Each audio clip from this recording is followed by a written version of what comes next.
नमो अरिहन्ताणं नमो सिद्धाणं नमो आयर्याणं नमो वज्रायणं नमो लोये सवसाहुणं एषो पंचनमोकारो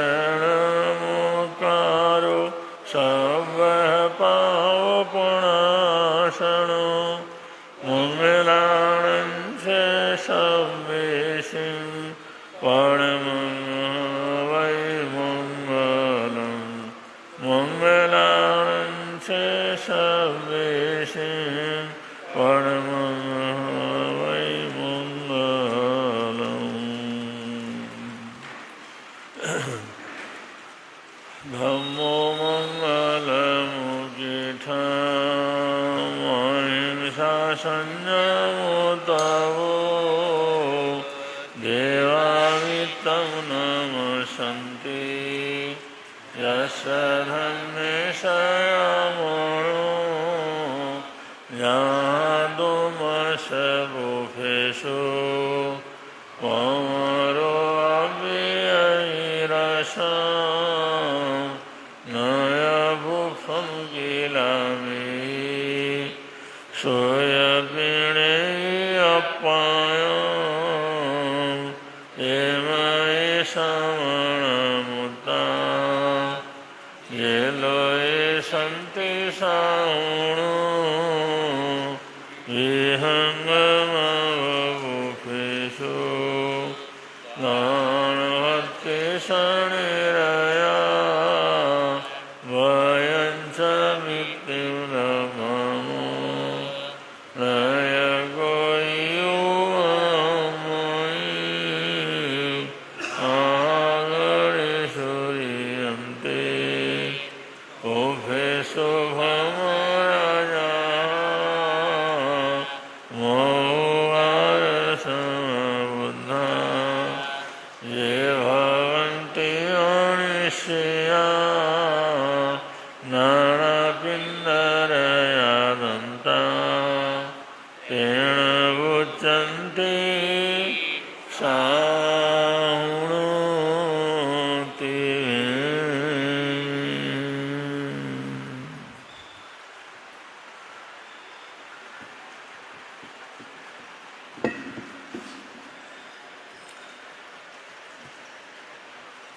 बोलिए पंच परमेष्ठी भगवान की। आगाले प्रभु के गीत, आगाले प्रभु के गीत, तेरे दिन बीत जाते हैं। आगाले प्रभु के गीत, तेरे दिन बीत जाते हैं। तेरा सोना पड़ा रे संगे, तेरा सोना पड़ा रे संगे, तेरे दिन बीत जाते हैं। आगाले प्रभु के गीत, तेरे दिन बीत जाते हैं। कभी है आना कभी है जाना, कैसा ये जीवन का फेरा। कभी है मिलना कभी बिछड़ना, दुनिया है दो दिन का डेरा। यह तो है पुरानी रीत, यह तो है पुरानी रीत, तेरे दिन बीत जाते हैं। आगाले प्रभु के गीत, आगाले प्रभु के गीत, तेरे दिन बीत जाते हैं। मेरा मेरा क्यों करता है पगले, कौन यहाँ पर है तेरा। जिसके पीछे प्रभु को भूला, मोह माया का है घेरा। इस जग की है झूठी प्रीत, इस जग की है झूठी प्रीत। तेरे दिन बीत जाते हैं, आगाले प्रभु के गीत, आगाले प्रभु के गीत। तेरे दिन बीत जाते हैं, तेरा सोना पड़ा रे संगी, तेरा सोना पड़ा रे संगी। तेरे दिन बीत जाते हैं, आगाले प्रभु के दिन बीत जाते। ना कोई संगी ना कोई साथी, अजब है दुनिया का मेला। आए अकेला जाए अकेला, झूठा है सारा झमेला। यहाँ कौन है किसका मीर, यहाँ कौन है किसका मीर। तेरे दिन बीत जाते हैं, आगाले प्रभु के गीत। तेरे दिन दुनिया की माया से दिल को लगा कर, पगले क्यों जीवन को हारे। मिला तुझे अनमोल ये जीवन, इसको न यूं तू गवारे। ले जीवन की बाजी जी, ले जीवन की बाजी। तेरे दिन बीत जाते, आगाले प्रभु के गीत, आगाले प्रभु के गीत। तेरे दिन बीत जाते हैं, आगाले प्रभु के गीत। तेरे बीत जाते, तेरा सोना पड़ा रे संगी, तेरा सोना पड़ा रे संगी। तेरे दिन बीत जाते हैं, आगाले प्रभु के गीत। तेरे दिन बीत जाते हैं, आगाले प्रभु के गीत। तेरे दिन बीत जात। बोलिए शासन प्रदेशन भगवान महावीर स्वामी की।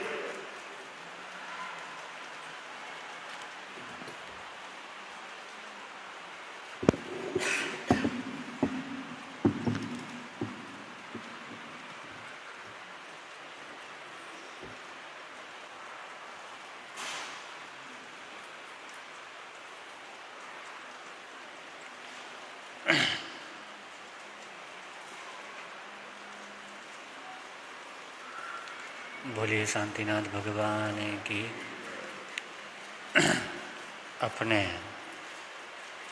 अंतःकरण को पवित्र भावों से भावित करते हुए तमसो मां ज्योतिर्गमय, असत्व मां सद्गमय और मृत्युर्मा अमृतम गमय की शुद्ध और पवित्र भावना के साथ श्रुत देवी, ज्ञान की देवी माँ शारदा का स्मरण करते हैं। प्रेम से बोलेंगे, हे शारदे माँ, हे शारदे माँ, हे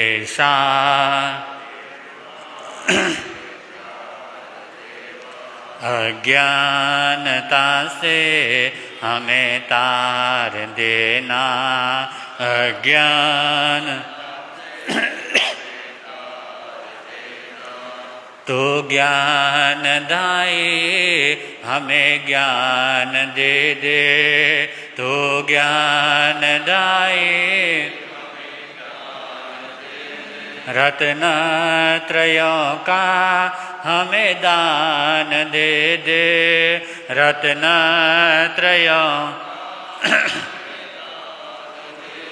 मन से हमारे मिटा दे अंधेरा, मन से हमारे हमको उजाले का शिव द्वार देना, हमको उजाले शिव द्वार देना। हे शारदे माँ, हे शारदे माँ, हे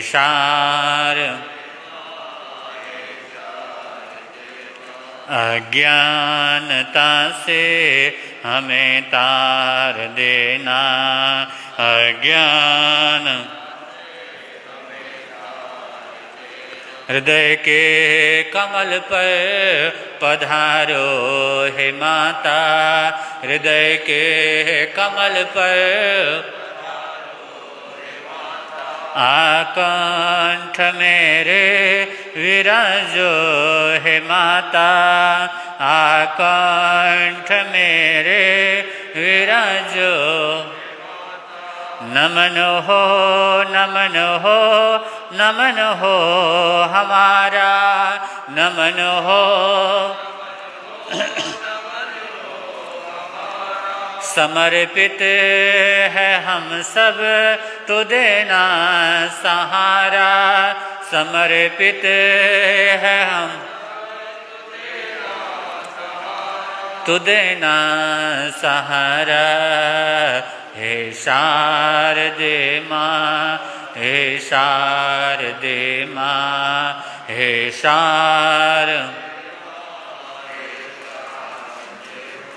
अज्ञानता से हमें तार देना, अज्ञान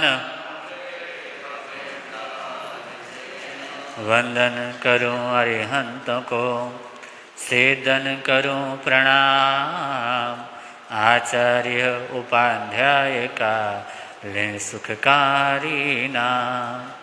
सर्व साधु सरस्वती दया धर्म सुखकार, महावीर भगवान को वंदन बारंबार। नमन करूं गुरुदेव जी, नमन करूं सब संत, नमन करूं शुद्ध धर्म को है उपकार अनंत। उपस्थित सुज्ञ सज्जनों, ममताशील माताओं बहनों, पूज्य गुरुदेव के मुखारविंद से और उनके ही पावन सानिध्य में आप लोग निरंतर प्रभु महावीर की पवित्र देशना का रसपान कर रहे हैं। उसी श्रृंखला के अंतर्गत हमारी बात चल रही है सम्यक्तों के 5 लक्षण के संबंध में, और उसमें पहला लक्षण है प्रशम, अर्थात समत्व को प्राप्त कर लेना। सामायिक का वैसे सामायिक करते हैं कुछ समय के लिए, 48 मिनट की सामायिक होती है, लेकिन उसका प्रभाव हमारे जीवन में, चाहे घर में हो चाहे दुकान में हो, जहाँ कहीं पर भी हो, प्रत्येक कार्य क्षेत्र में उसका समीचीन रूप से प्रभाव परिलक्षित होना चाहिए। और वो होता है कब? जब हम समत्व की साधना को सही ढंग से समझें और करें। उसके लिए अनंतानुबंधी क्रोध, मान, माया, लोभ का उदय न होने देना। अगर उदय आता भी है तो उसको रोकने का पौरुष करना, वो पुरुषार्थ करना, यही क्या है? धर्म साधना। और इस संबंध में क्योंकि कसाय मुक्ति किल मुक्ति रेवा, कसाय से मुक्त हो जाना ही क्या है? मुक्ति। इसलिए सामायिक जो है साधना की पहली सीढ़ी है। प्रवेश करता भी सामायिक में है। आदमी जब साधना में प्रवेश करता है तो सामायिक से प्रवेश करता है, और साधना की पूर्णाहुति जो होती है, जहाँ पर आत्मा परमात्मा में परिवर्तित हो जाती है, वो भी किस में होता है? सामायिक में ही होता है। तो एक तरह से सामायिक जीवन की पहली साधना है, तो जीवन की अंतिम साधना भी क्या है? सामायिक है। इसलिए इसका बहुत ज़्यादा क्या है? मूल्य है। क्योंकि सामायिक में हम मूल रूप से कसाय को कम करते हैं, कसाय को मंद करते हैं। कसाय को मंद करते करते करते करते ऐसा पौरुष जागता है, ऐसा पुरुषार्थ जागता है कि कसाय पूरी तरह से समाप्त हो जाते हैं। और जैसे ही कसाय पूर्ण रूप से समाप्त हो जाते हैं, महामोहनीय कर्म क्या कर जाता है? टूट जाता है। जैसे ही वो तड़ाक से टूट जाए, वैसे सिद्धत्व बुद्धत्व की प्राप्ति हो जाती है। तो उसमें दूसरा जो कसा है अहंकार, मान, क्रोध, और उसके बाद मान। बंधु, हमको लगता है क्या, सभी ये सोचते हैं दुनिया में लोगों को बहुत सारी चीज़ क्या होते हैं? प्रिय होते हैं। क्या होते हैं? किसी को धन प्रिय है, किसी को संतान प्रिय है, किसी को परिवार प्रिय है, किसी को अपना कारोबार प्रिय है। हर किसी को अपनी अपनी अलग प्रियता समाई हुई है। फिर भी हम सोचते क्या हैं? सबसे ज़्यादा प्रिय क्या होता है? क्या होता है? सबसे ज़्यादा जो मानते हैं, जो जानते हैं, क्या? अपना जीवन।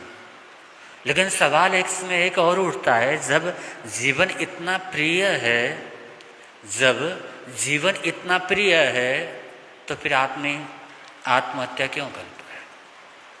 सवाल उठता है। जीवन प्रिय है तो आदमी आत्महत्या क्यों करता है? वो इसलिए करता है क्योंकि वो इस जीवन में जो उसको उपलब्ध होना चाहिए था, जहाँ पर होना चाहिए था, या जो उसकी कामना थी, जो उसके विकारों की इच्छा थी, वहाँ तक नहीं जा पाया। हीन भावना से ग्रसित हो गया। वो भी एक तरह से अहंकार का ही एक क्या है? रूप है। और उसके कारण से उसके वशीभूत होकर के व्यक्ति क्या करता है? आत्महत्या करता है। उसके वश में आकर के व्यक्ति आत्महत्या कर लेता है। बड़ी से बड़ी ताकत होने पर भी कहते ना, रावण के पास कितनी संपदा, कितनी ताकत। रावण के पास इतनी विद्याएं थी, इतने कलाओं में निपुण था वो, इतना 1000 लब्धियों का भंडार था वो, धरती से स्वर्ग तक सीढ़ियां बना सकता था, इतना ज्ञान था। उसके नष्ट होने का, उसके कमजोर होने का एकमात्र कारण रहा क्या? अहंकार।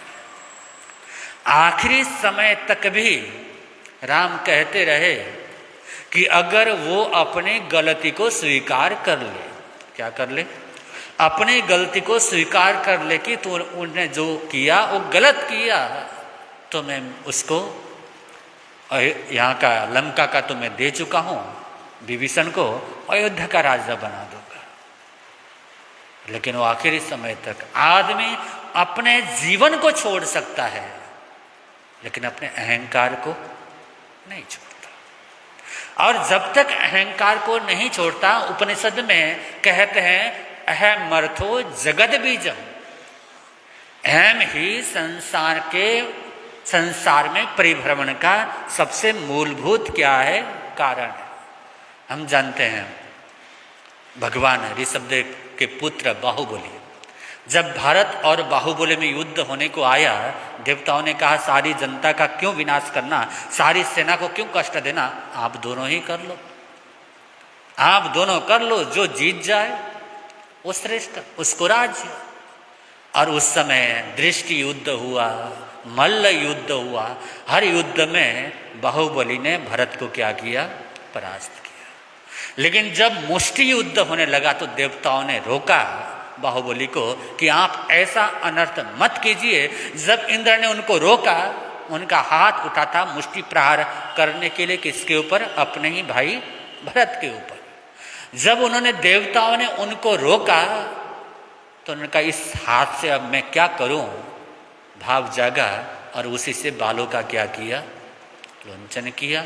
और सोचते हैं अभी अगर यहाँ से सीधा भगवान ऋषभदेव के पास जाऊंगा, सीधा भगवान ऋषभदेव के पास जाऊंगा तो मेरे 98 भाई जो पहले ही साधु बन चुके हैं, क्योंकि रत्नाधिक हैं इसलिए उनको, मेरे छोटे भाई हैं, उनको मुझे क्या करना होगा?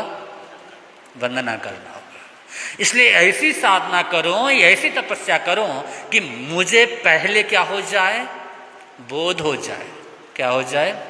अब केवल ही हो जाए, बोध हो जाए, फिर तो किसी को वंदना की, क्योंकि केवल ही किसी को, वो संपूर्ण हो जाते हैं, फिर औपचारिकताओं की कोई आवश्यकता नहीं होती है। तो मैं पहले ऐसी साधना करूं, ऐसी तपस्या करूं, मुझे पहले क्या हो जाए? बोध हो जाए। गए जंगल में, भगवान के पास नहीं गए, जंगल में चले गए। जंगल में चले गए और ध्यानस्थ हो गए। बंदो कितने कठोर तपस्या, कितने कठोर साधना वो खड़े हैं। सूत्रकार कहते हैं कि उनके शरीर के ऊपर मिट्टी क्या कर गई? चढ़ गई। उनके सिर के ऊपर पक्षियों ने घोंसले बना लिए। क्या? पक्षियों ने उनके सर के ऊपर घोंसले बना लिए। इतनी तपस्या की, इतनी साधना की, लेकिन फिर भी बोध क्या मिला? नहीं मिला। खाना छूट गया, पीना छूट गया, सोना छूट गया। एकाग्र, एकाकी उस रूप में एक स्थिर होकर के उस तरह से रहना, और चिड़ियों ने सिर में घोंसला बना लिया हो, मतलब आप कल्पना कर सकते हैं कितनी कठोर साधना होगी, कितनी कठोर तपस्या होगी। 1 घंटे तक आप अगर एक जगह खड़े रहने को बोलो या एक जगह बैठने को बोलो, क्या हो जाता है? 1 घंटे तक आदमी चल लेगा, 1 घंटा 2 घंटे चल लेगा। चलना उतना मुश्किल नहीं है, लेकिन एक जगह बैठना 1 घंटा 2 घंटा बिना आसन बदले बैठना, वो क्या हो जाता है? इसलिए बोलते हैं हठ योग। योग की इसलिए महिमा होती है, उसमें शरीर को आदमी साध लेता है। तो मैं कह रहा था बाहुबली अब उस तरह से स्थिर होकर के साधना कर रहे हैं, ध्यान कर रहे हैं, एकांत में हैं, किसी से लेना देना नहीं, किसी से बोलना नहीं, कोई खाना पीना नहीं। बंधु किस अवस्था में कैसी साधना, कैसी तपस्या। उधर भगवान ऋषभदेव अपनी पुत्रियों को भेजते हैं, जाओ बाहुबली को प्रतिबोध देकर के आओ कि ऐसे। अब भगवान, ये भी सोचने वाली बात है कि भगवान को अपनी पुत्रियों को यानी उनकी बहनों को उनके पास क्यों भेजना पड़ा। वो देख रहे हैं, वो जान रहे हैं कि ऐसी तपस्या 1 साल करे, 2 साल करे, 4 साल करे, 10 साल करे, जितना मर्जी कर ले, लेकिन जब तक वो अहंकार का बीज वो हटेगा नहीं, जब तक वो अहम समाप्त नहीं होगा, तब तक उसको बोध होने वाला नहीं है। तो उन्होंने उनकी बहनों को भेजा, अपने पुत्रियों को भेजा, ब्राह्मी सुंदरी को, जाओ उनको प्रतिबोध दे करके। बहनों ने इतना ही कहा, हाथी के हौदे पर खड़े खड़े बैठे बैठे किसी को क्या होता? बोध नहीं होता। भैया जरा हाथी से क्या करो, नीचे उतरो। इतना कहा और निकल आई। क्योंकि ज्ञान की साधना में जो चल रहा होता है ना, उसको थोड़ी सी बात भी बोध देने वाली बन जाती। इतना भड़का, उन्होंने कोई ज्यादा उपदेश नहीं दिया, ज्यादा भाषण नहीं दिया, 2 शब्द बोले, हाथी पर बैठे बैठे बोध नहीं होगा, वो हाथी के वजह से नीचे उतरो। इतना बार बोला, लौट के आ गई। उधर अब सुनता तो है ही, और बाहुबली ने सुना, रे मैं तो जंगल में साधना में, अब इस समय मैं कहाँ हाथी पर, मैं कौन से हाथी पर चिंतन किया, मनन किया, अरे यही तो हाथी है।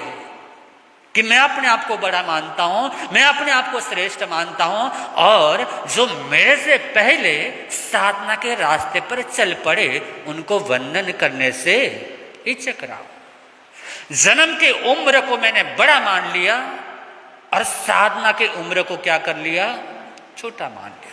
रत्न त्रय की साधना की उम्र को छोटा करने के प्रयास में मैंने जन्म की उम्र को बड़ा मान लिया। यही तो हति है। और इस पर रहूंगा तो कभी बोध नहीं होगा। बोध जागा, वो सोचा चलो ये सब बातें छोड़ता हूं, जाता हूं, अपने भाइयों को नमन करता हूं, भगवान को नमन करता हूं। उन्होंने किया नहीं था, उन्होंने इतना बार सोचा, मन से तैयार हुए, एक कदम उठाया, तत्काल क्या हो गया, साधना तो तब भी थी। इसका भावार्थ समझे। इसका भावार्थ क्या है? आदमी कितनी भी तपस्या कर ले, कठोर से कठोर साधना कर ले, जो अहंकार पूर्ण तपस्या होती है उसको भगवान कहते हैं बाल तप। क्या? बाल तप या अज्ञान तप। सूत्रकार कहते हैं अलम बालस्य संज्ञनम, ऐसे अहंकार से परिपूर्ण व्यक्ति की संगति भी नहीं करनी चाहिए। वो अहंकार का बीज उसको और बढ़ाने का काम करेगा। बाहुबली ने तपस्या तो वही थी, कठिन तपस्या की थी, लेकिन थोड़ा सा अहंकार इतने लंबे समय तक, जहां पर चिड़ियों ने उनके सिर पर घोंसला बना लिया हो, उतने समय तक उनको बोध से दूर रखा। अगर वो अभी भी ये न सोचते और अपने कदम न उठाते, अहंकार को न छोड़ते, तो तब भी उनको बोध क्या होने वाला था क्या? वो चाहे बरसों बीत जाते। क्या होता है ना, जब कई बार जो सामान्य रूप से बाहरी अहंकार दिखता है वो तो दिखता है, उसको नष्ट करना फिर भी आसान होता है। कई बार धर्म के मामले में या भक्ति के मामले में या साधना के मामले को लेकर के आदमी अहंकार में चला जाता है कि मेरे से बड़ा तपस्वी कोई नहीं, मेरे से बड़ी जाति किसी की नहीं। जाति मत हो, कुल मत हो, ज्ञान मत हो, मेरे से बड़ा ज्ञानी कोई नहीं, मैं बहुत ज्ञानी हूं, मैं बहुत पढ़ा लिखा हूं। छोटी सी भी बात, इन साधना की, जप की, तप की, इन बातों का अहंकार कदाचित किसी के मन में आ जाए और वो अहंकार कर ले, तो वो छूटना बड़ा मुश्किल होता है, बड़ा मुश्किल होता है। आदमी जीवन को छोड़ देता है, लेकिन अहंकार को, जितने लड़ाई होती क्यों होती, लड़ाई में कटते मरते ही तो है। जितने भी लड़ाइयाँ होती हैं, चाहे घर के हों, चाहे परिवार के हों, चाहे देश के हों, सब जगह के, उसके गहराई में आप जा करके देखेंगे वहां किसी न किसी का अहंकार। मानी मानी मर गए, रहा न उनका वंश, तीनों टोला देख लो, रावण कौरव कंस। रावण हो, कौरव हो, कंस हो, इनके पास कोई कमी नहीं थी। न वैभव की कमी थी, न सत्ता की कमी थी, न उनको सलाह देने वालों की कमी थी। हर तरह की अनुकूलताएं उनके पास में थी। लोग उनके पीछे, हजारों लाखों लोग उनके पीछे लगे हुए थे, लेकिन फिर भी तीनों का आज कोई कुल परंपरा नहीं है। तीनों को कोई पूछने वाला नहीं है, कोई उनके नाम को लेना पसंद नहीं करता है। गहराई में जाकर के देखें तो सिर्फ अहंकार। इसलिए सूत्रकार कहते हैं अहम अर्थो जगत बीजम। और मान, प्रभु कहते हैं क्या? मानो विनय नाश। अहंकार विनय को नष्ट करता है। और भगवान ने अपने अंतिम साधना में सबसे पहला पाठ पढ़ाया तो क्या पढ़ाया? विनय का पढ़ा। अंतिम समय में कि संसार के कल्याण के लिए अगर उन्होंने कोई उपदेश दिया, अपने अंतिम वचन कहे संपूर्ण संसार के उद्धार के लिए, प्राणी मात्र के कल्याण के लिए। उन्होंने कोई बहुत बड़ी साधना की बात नहीं कही, बहुत बड़ी तपस्या की बात नहीं कही। सबसे पहला पाठ पढ़ा है विनय श्रुत अध्ययन उत्तरायण सूत्र का पहला पाठ, पहला अध्याय, कि जीवन में विनम्रता सबसे पहली सीढ़ी है। साधना के क्षेत्र में प्रवेश का सबसे पहला प्रवेश द्वार विनय है। लेकिन अहंकार आता है तो सबसे पहले विनय नष्ट हो जाता है, और विनय नष्ट हो गया फिर आदमी उचित और अनुचित के बीच भेद नहीं कर पाता। वो यही सोचता है कि जो मैं कर रहा हूं अपनी आत्मा की आवाज को भी नहीं सुनता, क्योंकि अहंकार से ग्रसित हो जाता है। अहंकार से ग्रसित हो जाता है, विकार से प्रभावित होता है, और वो विकार जो उसको प्रेरित करे वही बोलता है, अपने आत्मा की आवाज को इग्नोर करता है। तो ऐसा व्यक्ति कभी सफलता को प्राप्त नहीं कर सकता, ऐसा व्यक्ति कभी उन्नति को प्राप्त नहीं कर सकता। इसलिए विनय को अपने जीवन में स्थान देना और अहंकार को जीतना, अनंतानुबंधी क्रोध मान माया लोभ का उदय न होने देना साधना के क्षेत्र में प्रवेश के लिए सबसे पहली आवश्यकता है। और वह अहंकार अगर धर्म का रूप लेकर के हमारे जीवन में आए ना, तो कई बार क्या होता है, धर्म का चादर ओढ़ करके, जप का तप का चादर ओढ़ करके अगर वो अहंकार जीवित है तो फिर उसको नष्ट करना, पहली बात उसको पहचानना ही बड़ा मुश्किल होता है। हम एक जगह गए, एक भाई कहता है महाराज जी देखो मैंने कितना कितना दान दिया, इतना दान दिया, लेकिन कहीं पर मेरा नाम नहीं, मैंने अपना नाम गुप्त दान दिया। बहुत अच्छी बात है महाराज जी, मैंने ये स्कूल मैंने बनाया, लेकिन कहीं मेरा नाम क्या है, नहीं। ये हॉस्पिटल मैंने बनाया, वहाँ पर मेरा कोई नाम क्या है, नहीं। ये पार्क मैंने बनाया, मैंने ये बनाया, मैंने वो बनाया, दसियों बार मैं कर चुका। गुप्त दान दिया है, पैसा दिया है, लेकिन उसका अहंकार भीतर जीवित है। वो सबसे बड़ा गुप्त दानी मैं हूं।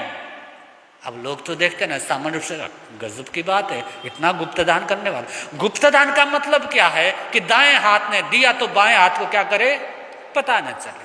दिया तो ऐसा दिया जैसे कुछ गया, उसको ही नहीं दिया और भूल गए, उसी को बोलते हैं नेकी कर दरिया में डाल। अने एक हाथ से दिया दूसरे हाथ को पता ना लगे, उसको कहते हैं गुप्त दान। और वो कहता है मैंने यहाँ गुप्त दान दिया, यहाँ गुप्त दान दिया, देखो लेकिन मैंने कहीं अपना नाम, अपना पत्थर नहीं लगाया। बंधु, इस प्रकार का जो अहंकार होता है ना, मैं सबसे बड़ा भक्त हूँ, मैं सबसे बड़ा दानी हूँ, मैं सबसे बड़ा तपस्वी हूँ, मैं सबसे बड़ा जपी हूँ, इस तरह की जो प्रवृत्ति का अहंकार होता है, उसको पहली बात तो पहचानना बड़ा मुश्किल होता है। लोग उसकी पूजा करते हैं, लोग मान प्रतिष्ठा देते हैं कि देखो कितना बड़ा तपस्वी, कितना बड़ा दानी, कितना हो, क्योंकि समाज में उनकी प्रतिष्ठा बढ़ जाती है। और ऐसे अहंकार को जीतना बड़ा मुश्किल होता है, बड़ा मुश्किल होता है, बड़ा मुश्किल होता है। इसलिए अहंकार को छोड़ना, अहंकार को त्यागना जीवन की सर्वोच्च साधना है। जब इसको करते हैं तब जाकर के विनम्रता प्रवेश हमारे जीवन में होती है। अब विनय आता है तो जीवन का उत्थान सजता है। इस संबंध में और बातें यथा समय आपके सामने लाने का प्रयास करूंगा। अपने वक्तव्य को विराम देता हूँ। पूज्य गुरुदेव के मधुर वचन हमारा आप सुने, जीवन को धन्य बनाए। बोले भगवान महावीर।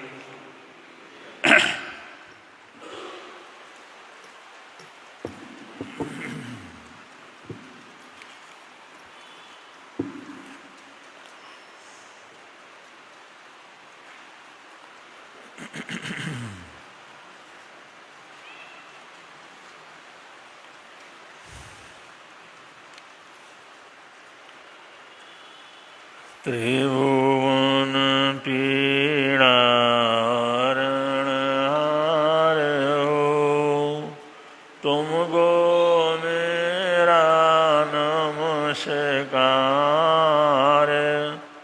सर्व जगत के अलंकार, प्रणाम तुम्हें मेरा हर बार। तीन जगत के नाथ आपके चरणों में जाऊं बलियार। भवसागर के शोषण करता तुमको वंदन बारंबार। भवसागर के शोषण करता तुमको वंदन बारंबार। नाम प्रभु का निहाल कर दे फूल शांति के खूब खिले। मानव जीवन महक उठे तब सुमति अरु सत्कर्म मिले।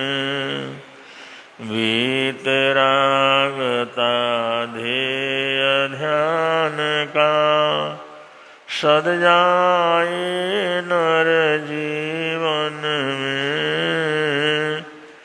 अनेकांत अहिंसा घटित हो जन जगत के प्रांगण में। अनेकांत अहिंसा फलित हो सर्व जगत के प्रांगण में। हाथी सुएरा वण माहुणाए।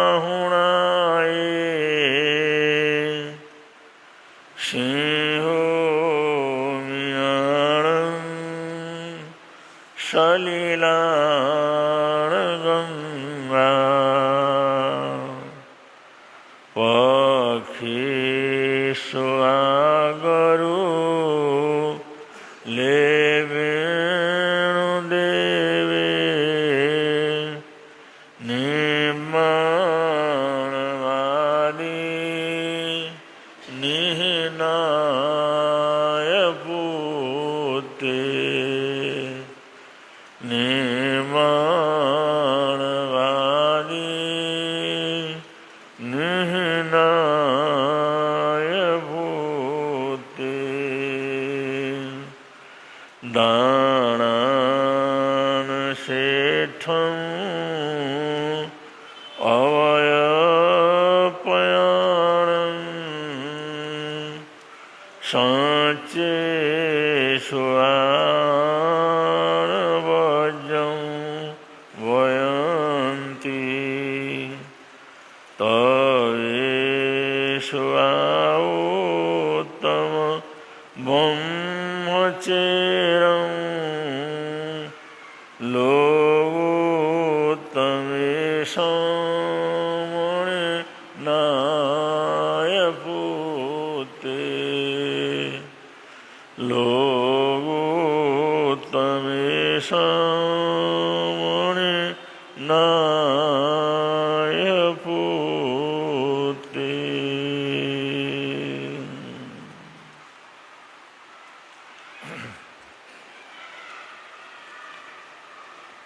दानान सेठम अवयपयाणं।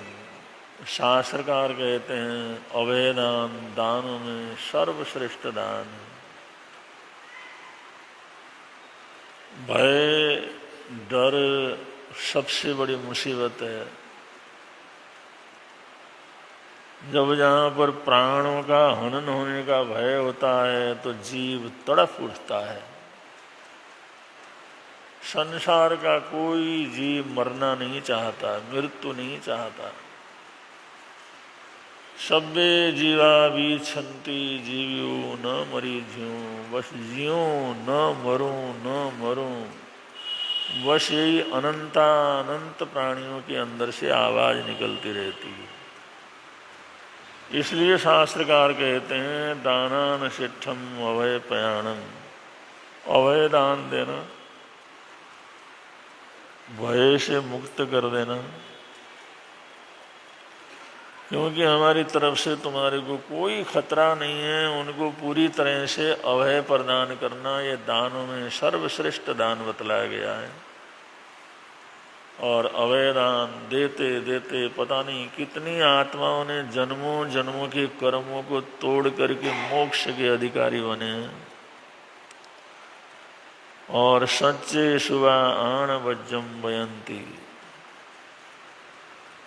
सत्य में सबसे बड़ा सत्य है अणवद्य भाषा, माने पापकारी भाषा न हो।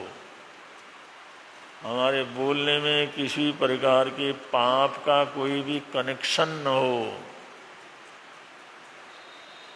18 प्रकार से पापों से परिमुक्त होकर के अगर हम कोई भाषा बोलते हैं, सत्य बोलते हैं, वो वास्तव के अंदर सत्य होता है। और बहुत बार सत्य को भी अनेक प्रकार के पापों को जोड़ करके बोला जाता है, अपना मान बढ़ाने के लिए, सम्मान बढ़ाने के लिए, सच्चा सिद्ध होने के लिए, अपनी बुराइयों को ढकने के लिए, अपनी प्रतिष्ठा को बढ़ाने के लिए। कोई भी पापकारी प्रवृत्ति को जोड़ करके अगर हम सत्य भी बोलते हैं तो शास्त्रकार कहते हैं वो सत्य नहीं है, वो अणवद्य। क्योंकि अणवद्य नहीं है, पाप से मुक्त नहीं है। इसलिए सत्य सिर्फ सत्य बोलना नहीं होता, पाप मुक्त होकर के बोलना। कोई भी किसी भी प्रकार का उसमें पाप का एंगल न हो, बुराई का एंगल न हो, ऐसी भाषा का उच्चारण, उसको शास्त्रकार कहते हैं सच्चे शुभा अणवज्जम बयंती। अणवद्य पाप रहित बोलना, ये सत्य का सबसे बड़ा रूप क्या करता है, होता है। और तवे शुभा उत्तम ब्रह्मचर्य, और तपस्या में ब्रह्मचार्य व्रत, शील व्रत, सदाचार का व्रत, ये जीवन का सबसे बड़ा व्रत क्या करता है, रहता है। श्रेष्ठतम व्रतम देवावित्तम नमस्सन्ति। जो ऐसे जो है ब्रह्म व्रत को धारण करने वाले हैं, शील व्रत को धारण करने वाले हैं, राग से पूरी तरह से अपने आप को मुक्त होकर के जीने वाले हैं, ऐसी महान आत्माओं की तपस्या जिसको ब्रह्मचर्य बोल करके बोला जाता है, तपों में वो दुनिया के अंदर सर्वश्रेष्ठ तप क्या करता है, होता है। जिस समय बड़े प्रभावशाली नाग कुमार देव ने देखा राजा ब्रह्मदत्त ये शीलवान है, सदाचारी है, जिस समय ब्रह्मदत्त राजा के शील को देखा, सदाचार को देखा, इतना प्रभावित हुआ हो। और भुवनपति देवों के अंदर नागकुमार आते हैं, जैसे 10 तरह के भुवनपति देव होते हैं, इस धरती के नीचे उनका निवास होता है। इस तीर्थलोक में जहाँ हम रहते हैं, यहाँ पर बाणवंतर देवों का निवास रहता है, और इसके नीचे जो है वो भुवनपति देव रहते हैं। वैसे तो उनका दूसरा नंबर है, बड़े होते हैं, ताकतवर होते हैं, लेकिन धरती के हिसाब से वो जो हमारे तिरछे लोग से निचले हिस्से के अंदर उनका रहना होता है। तो नाग कुमार देव ने जिस समय ब्रह्मदत्त चक्रवर्ती को देखा, उनके शील सदाचार को जिस समय देखा, इतना प्रभावित हुआ, वो राजा ब्रह्मदत्त के सामने प्रकट हो जाता है और कहने लगे, राजन जो मांगना हो मांगो, मैं बहुत प्रसादित हूँ तुम्हारे जीवन से, तुम्हारे शील सदाचार से, तुम्हारे जीवन की पवित्रता से मैं बहुत ही प्रभावित हूँ। जो मांगना चाहे तुम क्या कर लो, मांग लो। तो उस राजा ने, ब्रह्मदत्त महाराजा ने यही मांगा कि मेरे देश के अंदर न्याय की स्थापना मैं कर सकूं, जनता को बुराइयों से, व्यभिचार से, अन्याय अत्याचार से उनकी रक्षा कर सकूं, और मेरे राज्य में, मेरे देश में कहीं पर भी ठगी, बेईमानी, धोखाधड़ी, इस प्रकार एक दूसरे को बर्बाद करने की प्रवृत्ति मेरे राज्य के अंदर न रहे, ऐसा आशीर्वाद, ऐसा कोई वरदान आप दे सकते हैं तो क्या करें, प्रदान करें।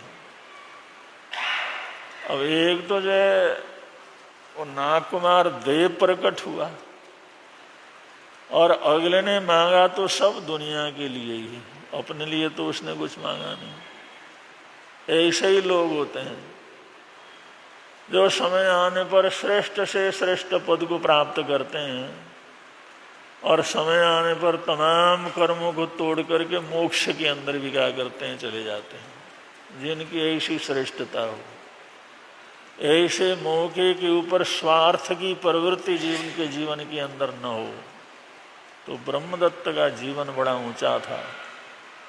उनकी सोच बहुत ऊंची थी। उन्हें अपने खान पान के लिए, अपने रहन सहन के लिए, अपने स्वार्थ के लिए, अपने जीत के लिए, अपने अधिकार के लिए कुछ नहीं मांगा, सिर्फ जनता की सेवा और जनता की शांति की बात उन्होंने मांगा। तो नागकुमार देव कहने लगे, राजन ये तो तुमने और किसी के लिए मांगा है, अपने लिए तो कुछ नहीं मांगा। ये तुम्हारा चरित्र और भी ऊंचा है, और भी श्रेष्ठ है। ऐसा मौका भी मिलता है तो भी तुम परहित की बात सोचते हो, दूसरे के कल्याण की बात सोचते हो, अपने अड़ोस पड़ोस के लोगों की बात सोचते हो। ये तुम्हारे जीवन की बहुत ऊंची स्थिति है। मैं चाहता हूं तुम अपने लिए कुछ मांगो, अपने लिए मांगो, व्यक्तिगत रूप से अपनी जरूरत के लिए मांगो, अपनी इच्छा हो मांगो। बंधुओं, जितना त्याग होता है, प्रत्याख्यान होता है, ऊंची प्रवृत्ति रहती है, परोपकार की वृत्ति रहती है, तो उनकी आत्मा श्रेष्ठ होती है। और ऐसी चीजों से लोग भी प्रभावित होते हैं, और लोग क्या, देवलोक के देवता भी क्या होते हैं, प्रभावित होते हैं। तो ब्रह्मदत्त राजा ने सोचा, उन्होंने कहा अगर आपने देना हो तो ऐसी शक्ति मेरे को दे दो, मैं पशु पक्षियों की भाषा समझ सकूं। जो पशु पक्षी बोलते हैं वो सब मेरे को समझ में आ जाए।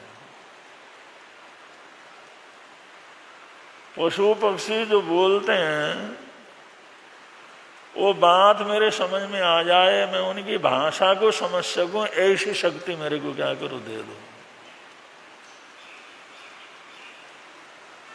तो नागकुमार देव ने कहा, राजन तुम मांग तो रहे हो, लेकिन इसमें बड़ा खतरा है। मिल तो जाएगा, तुम्हारी इच्छा तो पूरी होगी, लेकिन ये जो तुम्हारी अभिलाषा है, ये जो तुमने मांग रखी है, इसके पीछे बहुत बड़ा खतरा है, कदम दर कदम खतरा है।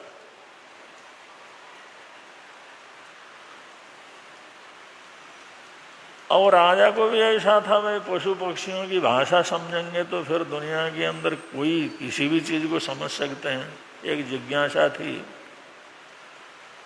उन्होंने कहा उसके लिए सावधानी रखूंगा। उसके लिए आप फरमाइए, जो भी जो उसके अंदर सावधानी रखना हो मैं रख लूंगा। तो नागकुमार ने कहा, मैं ये शक्ति दे तो दूं,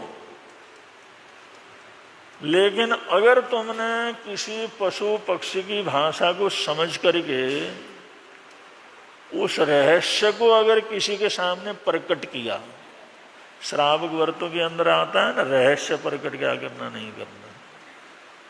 किसी के रहस्य को तो कोई भी नहीं जानता, हम जानते हैं, तो उस रहस्य को क्या करना।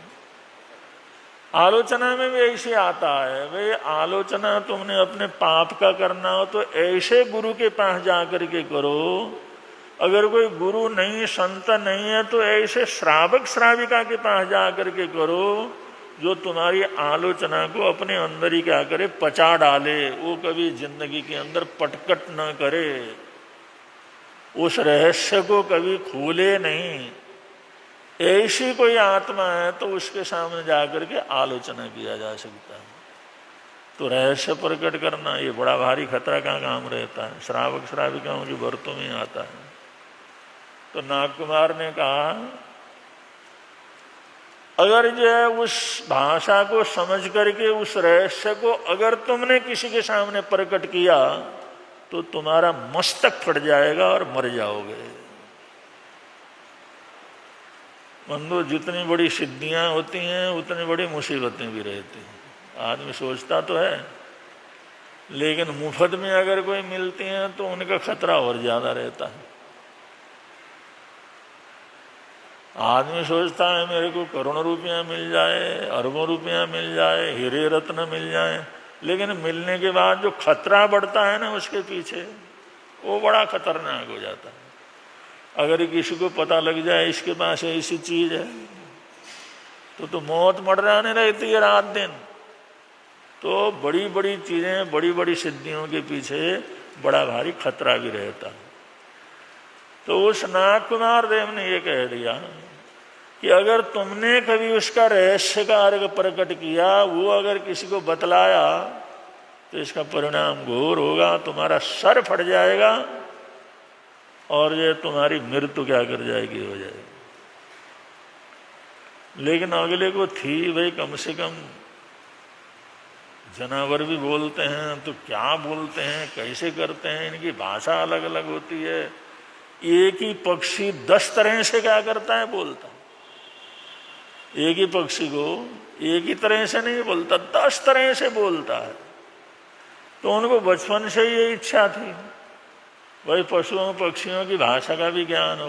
तो उन्होंने कहा कोई बात नहीं, रहस्य प्रकट नहीं करूंगा।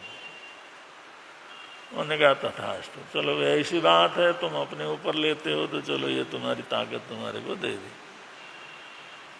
शक्ति प्रकट हो गई, बड़ा अच्छा मनोरंजन भी हो गया। एक इस दुनिया की बात और दूसरी दुनिया की बात भी वो सजने समझने क्या कर ले लग गए। और ये इसी शक्ति प्रकट हो जाए तो फिर कहना ही क्या। तो महाराजा एक दिन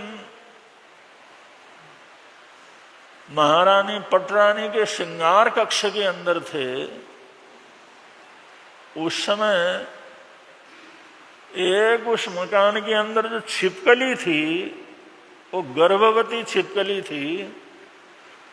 उसने अपना जो साथी छिपकला था उससे कहा कि महारानी ने जो अपना पद्मराग बनाया है अपने शरीर में लगाने के लिए, वो लेप बनाया है, वो लेप मैं ग्रहण करना चाहती हूँ, मैं लगाना चाहती हूँ। मेरे मन के अंदर ऐसी अपेक्षा है, इसलिए वो लेप जो पद्मराग जो उन्होंने बनाया है वो मेरे लिए लेकर के आओ। और राजा को तो सिद्धि थी, वो समझ गया। हमने सोचा भाई पशु भी ऐसे मान करते हैं। एक मनुष्य जो इच्छा करता है, एक पशु के अंदर भी सुंदर होने की इच्छा रहती है, उसको भी रंग राग लेपन करने की इच्छा रहती है, उसके अंदर भी ऐसी अपेक्षा रहती है। अब जिस समय ध्यान से सुना तो जो छिपकली का साथी था वो कहने लगा तो मेरे को मरवाना चाहती, मैं यहां से महारानी का अंगराग लेने के लिए जाऊंगा तो राजा छोड़ेगा मेरे को। तो देखते नहीं है, रानी है, राजा वहां पर बैठे हुए हैं, वहां पर अंगराग रखा हुआ है। अगर मैं उसको लेने जाऊंगी तो मेरे को छोड़ेंगे, मैं तो मर जाऊंगा वहीं पर। जिस समय ये बात सुनी तो राजा को हंसी आ गई। राजा को चेहरा खिल गया, हंसी आ गई। और वो श्रृंगार कक्ष के अंदर जो रानी थी उसने देखा राजा को हंसी कैसे आ गई। हंसने का क्या मतलब है? उसने आकर के पूछा ये हंसने का क्या कारण है, क्यों हंसी आई, आप क्यों हंसे, किसको देख करके हंसे? मैंने कहा ऐसा कुछ नहीं। अरे ऐसा कुछ नहीं, क्यों, बताओ क्या है। अब स्त्री का हठ है, अब वो राजा था तो वो भी राजा की जय पटरानी थी, वो कहाँ मानने वाली थी। उसने 10 बहाने बना लिए। वो कहता नहीं तुम बताओ तुम हंसे क्यों। और रानी ने ये कह दिया अगर ये नहीं बताओगे ना अन्न खाना पीना सब छोड़ दूंगी और प्राण त्याग दूंगी मैं। या तो बताओ क्यों हंसी आई। अब ये छोटी छोटी बातें कभी बवंडर क्या हो जाती हैं, बन जाती हैं। राजा सोचने लगा बोले तो मरे, न बोले तो मरे। अगर बताते नहीं तो आपस में झगड़ा होता है। इसने प्रतिज्ञा करी मैं तो मर जाऊंगा, या तो उस बात को बताओ। अब देव ने कह रखा अगर ये रहस्य किसी को बताया तो तेरा सर फट जाएगा और तू मर जाएगा।